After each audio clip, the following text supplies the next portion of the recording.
Hello everyone, welcome to my YouTube channel. Let's discuss copyrights of the author in this class. Now, what are the copyrights of the author that we will, according to the Copyright Act of India, we will start with that. And what are the two different types of the copyrights that the author can get? Now, imagine you created something. What are your rights? Okay. And what are your economic rights, what are your moral rights, that also we will discuss in this topic. Now, the copyrights of the creator, or you can say the author, are legally protected under the section of 14 of the Copyright Act 1957. Please do remember this. The content, that is the work, whatever the content, it can be the music or it can be the book which is being published, okay, or the painting.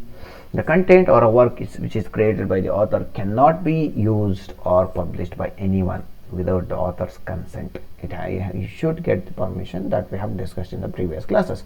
Now, copyrights provide exclusive rights to the author.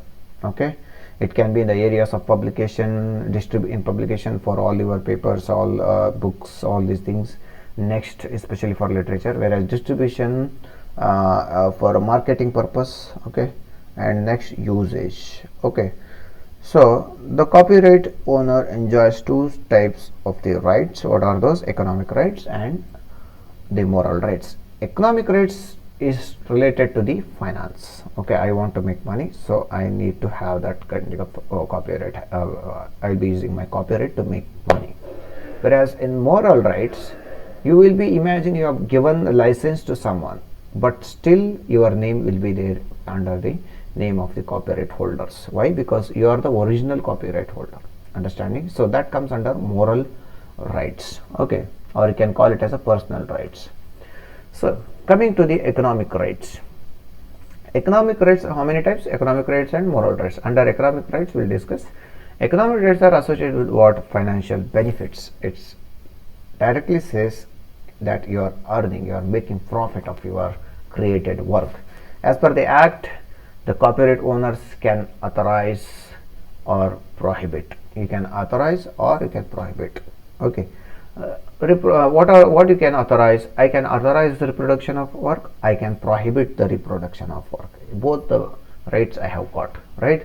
So you can allow someone to reproduce or manufacture or make your whatever you got copyright for a particular, for example, a book. You can ask, when you publisher definitely will have when you publish a particular work, before publishing only, the copyright forms they will send you.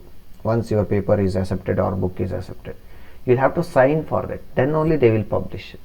These publishers wants to have some kind of copyrights for them also. Okay, all those things you have to sign. That's why they will get from each and every author, they will get a sign, so that they can reproduce it as many as they want. Understanding? So the copyright owner, that's why they will also automatically become the copyright owner.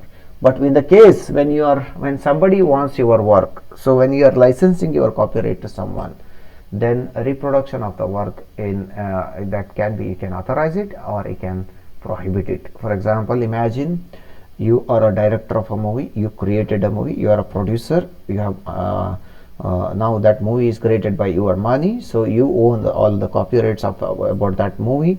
Now you will be giving it to the distributors in different states like Karnataka, Kerala, Tamil Nadu, Andhra, Telangana, and maybe Mumbai, Maharashtra, or Delhi, or something like that. So when you are giving this distribution, every state will have their own distributors because of the language difference in India. So as the distributors are different, you will be giving the copyright to all these distributors. Okay, now imagine you have given the copyright to the Kerala. You made a movie in Kannada and you gave a copyright in Kerala or Tamil Nadu. Now the distributor of Tamil Nadu, she cannot use or reproduce, or it cannot distribute the copies to the Andhra or Telangana. Okay, if at all that particular movie is released in Tamil Nadu, in Andhra, without the permission of without permission of you, who are the producer of the movie or a director of a movie, who reserves the copyrights, then that will be called as infringement. So suddenly you can prohibit the production of that work or distribution of that copies. Understanding? Or both the points are covered here, first one and second one. Next, the third point is what? The public performance of the work. Okay, so imagine there is a certain play, okay, which is written by you, which is made by you. Okay, now somebody watches that movie, or somebody watches that the first show they will go and watch that movie, and comes out of the hall and goes to some in public. They will play the same play, or maybe nowadays we are having movies. Earlier it was a play, okay, dramas and all. So those dramas, those play and all, you cannot perform same exactly ditto in the public, okay, without the consent of the owner, okay, whoever is having copyright for that work.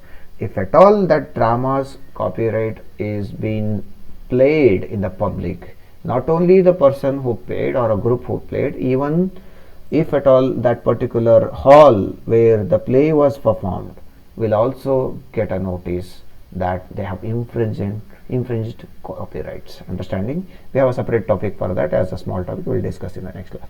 So public performance of the work also has to be authorized or prohibited by the owner.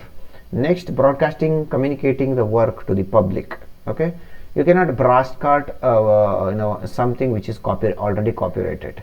You have to take a permission. Okay, if it is broadcasted without or communicated without the owner consent, he can prohibit that, he can stop that. So translating the work into the other languages, like as it is happening again in the example of movies, the movies will be made in any one language, like Kerala and Malayalam language, it will be translated to Tamil, it will be translated to Kannada, Telugu, and so and so. Okay, so translating the work into the other languages also comes under the copyright. So here the copyright owner has to give the consent or a license for them to translate the work. Adoption of the work. For example, there are a lot of movies which are made by the stories of the novel. So it's called as adapted. This story is adapted. You can see in the disclaimer before the movie starts, they will be mentioning this movie is adapted from the so and so novel, okay, or based on the novel. Okay, that will be converted into screenplay. For that also you need to take permission or copyright access from the writer of that particular novel. Okay, so that was about economic rights. Next we are having moral rights. That will include rights of paternity, rights of integrity, okay, you can call. So what are these rights of paternity means? So even if the copyright has been licensed to another party, definitely you will be called as a parent, right? So the original author of the work retains the right to claim authorship. Okay, so now the right to claim authorship means you will be there as a author there. So that is, the name of the authors will remain even though copyrights have been transferred to another party, example like book publisher and all. Okay, so that is why you will be having this that is what you can call it as a paternity or rights of paternity or integrity. So next class we are having copyright infringements, that we will discuss in the next class.